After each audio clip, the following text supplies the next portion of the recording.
Hi hello welcome to VTV. Diabetic పేషెంట్స్కి rice మంచిదా చపాతి మంచిదా అన్నది మనం ఈ వీడియోలో తెలుసుకుందాము. డయాబెటీస్ ఉన్న వాళ్ళకి మెయిన్ ప్రాబ్లం వచ్చేసి బ్లడ్ షుగర్ కంట్రోల్ చేయడము. సో ఫుడ్ మనం చాలా వైజ్గా చూస్ చేసుకుంటే చాలా మంచిది. ఇందులో గ్లిసమిక్ ఇండెక్స్ అనే కాన్సెప్ట్ కూడా చాలా ఇంపార్టెంట్ అండి. రైస్లో గ్లిసమిక్ ఇండెక్స్ ఎక్కువగా ఉంటుంది, ఎస్పెషలీ వైట్ రైస్లో. అంటే రైస్ తింటే మనకి బ్లడ్ షుగర్ ఫాస్ట్గా పెరుగుతుంది, కానీ బ్రౌన్ రైస్ తీసుకుంటే స్లో డైజెషన్ వల్ల షుగర్ కంట్రోల్లో ఉంటుంది.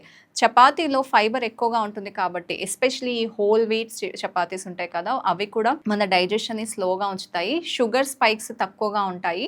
So generally chapati better option for diabetic patients. కానీ క్వాంటిటీ కూడా చాలా కంట్రోల్‌లో పెట్టుకోవాలి. చాలా ఇంపార్టెంట్ కూడా ఇన్‌ఫాక్ట్.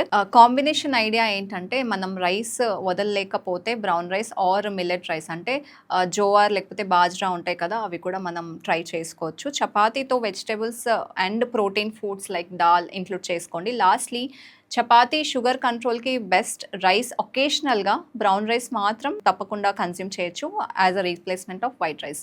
సో హెల్తీ డైట్‌ని ఫాలో అవ్వండి, షుగర్ లెవెల్స్‌ని కంట్రోల్ చేసుకోండి. Be safe, be happy. Don't forget to subscribe to VTV.